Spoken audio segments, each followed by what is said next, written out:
আজ আমি যে রেসিপি আপনাদের কাছে নিয়ে হাজির হয়েছি সেই রেসিপি হয়তো আপনাদের কাছে অনেক অনেক তুচ্ছ, কিন্তু বহু মানুষ আছে খেতে পায় না, পড়তে পায় না, একটু খাবারের জন্য কত কষ্ট করে, একটু খাবারের জন্য চুরি করে, ডাকাতি করে, মানুষ খুন করে, কত মানুষ কত কিছু করে একটু ভাতের জন্য। আর সেই ভাত যখন আমাদের কাছে অনেক বেশি হয়ে যায় তখন আমরা কিন্তু সেই ভাতটাকে ছুঁড়ে ফেলে দিই। কিন্তু আমরা অনেকেই জানি না যে এই ভাতের টাকা ইনকাম করতে কত কত কষ্ট হয়। এই পৃথিবীতে বহু মানুষ আছে একটু ভাতের জন্য কিন্তু না খেয়ে দিন কাটায়, রাত কাটায়।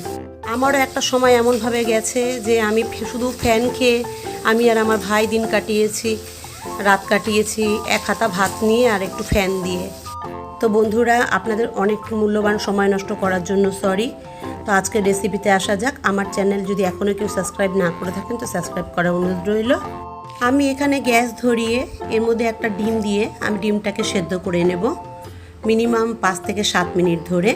আর গ্যাসের ফ্লেমটা রাখবো মিডিয়াম ফ্লেমে। এখানে আমি কিছু জিনিস কুচিয়ে নিয়েছি। এখানে একটা বড় সাইজের পেঁয়াজ কুচিয়ে নিয়েছি, একটা বড় সাইজের টমেটো কুচিয়ে নিয়েছি, এখানে 5-7টা কাঁচা লঙ্কা কুচিয়ে নিয়েছি, এখানে রসুন আর আদা বাটা দিয়েছি, আর এখানে সেদ্ধ করা ডিমটাকে আমি ছোট ছোট করে কেটে নিয়েছি, আর হাফ পাতিলেবু আমি নিয়ে নিয়েছি।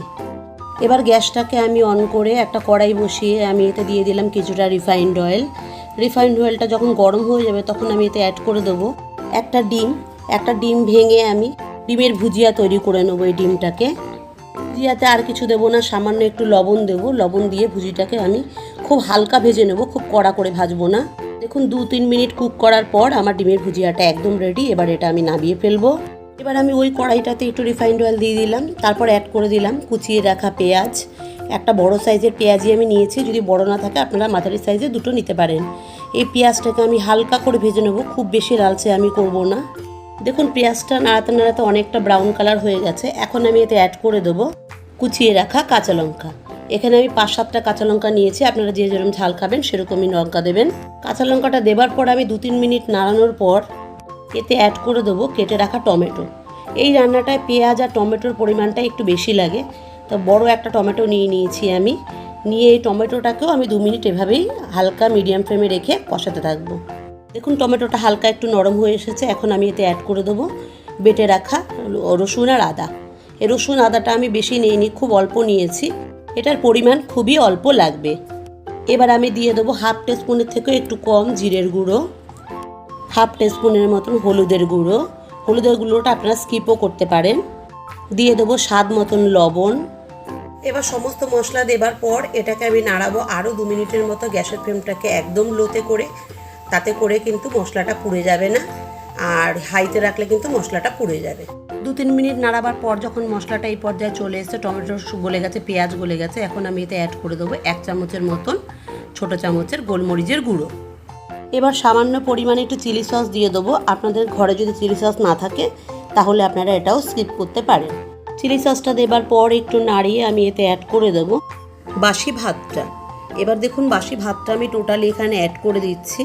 ভাতটা অ্যাড করে দেবার পর কিন্তু গ্যাসের ফ্লেমটা একদমই লোতে করে দিতে হবে। দিয়ে এটা ভালো করে মশলার সাথে মিশিয়ে নেব আমি। ভাতটা দেবার পর কিন্তু কন্টিনিউ আপনাকে নাড়িয়ে যেতে হবে, নাড়ানো বন্ধ করা যাবে না, বন্ধ করলে নিচে লেগে যাবে ভাত। এবার দেখুন আমি যে ভেজে রেখেছিলাম ডিমের ভুজিয়াটা, সেই ডিমের ভুজিয়াটা আমি ভাতের মধ্যে অ্যাড করে দিলাম। এরপর আমি এতে অ্যাড করে দেবো কেটে রাখা যে ডিমটা সেদ্ধ করে রেখেছিলাম সেটা। ডিমটা অ্যাড করে নাড়াবার পর আমি এতে অ্যাড করে দেবো হাফ চামচের মতো লাল লঙ্কার গুঁড়ো, আর দিয়ে দেবো এখানে একটু কাসুরি মেথি। কাসুরি মেথিটা 2 হাত দিয়ে একটু ডলে আমি গুঁড়ো করে দিয়ে দেবো। আপনারা এমনিও দিতে পারেন আর স্কিপও করতে পারেন, কারণ এখানে ধনে পাতা দেওয়া দরকার। আমি ধনে পাতা আমার কাছে ছিল না, তাই আমি কাসুরি মেথি দিয়ে দিয়েছি। আপনারা চাইলে কিন্তু এটাকেও স্কিপ করতে পারেন। আমার সব মশলা দেওয়া কমপ্লিট, আর কিছু এর মধ্যে দেবার নেই, শুধু একটু আছে যেটা বাকি, সেটা পাতিলেবু। যে হাফ পাতিলেবুটা ছিল সেটা আমি এর মধ্যে পুরোটাই অ্যাড করে দেবো। আর লেবুটা একটু বেশি হলে একটু ভালো হয়। লেবুটা দিয়ে একটু নাড়াচাড়া করার পর শেষে আমি দিয়ে দেবো একটু গরম মশলার গুঁড়োটা দিয়ে পরে আমার এটা একদম রেডি হয়ে যাবে। দেখুন আমার কিন্তু একটুও নিচে লেগে যায়নি, রাইসটা কিন্তু খুব সুন্দর রান্না হয়েছে। এবার এটাকে আমি নামিয়ে ফেলবো একটা প্লেটে। এই ফেলে দেওয়া ভাতটাকে এইভাবে যদি রান্না করে দিই, আমার মেয়ে কিন্তু ভীষণ ভীষণ ভালো খায়। আমি প্রায় দিনই আমি এটা আমার মেয়েকে তৈরি করে দিই। দেখুন আমি প্লেটে ঢেলে দিয়েছি। আমার এই রেসিপিটা একদম কমপ্লিট। আপনারা ঠিক এইভাবেই তৈরি করে ফেলতে পারবেন আপনাদের ফেলে দেওয়া ভাতটাকে। তবে আবারও রিকোয়েস্ট করছি বন্ধুরা, ভাত কিন্তু ফেলে দেবেন না।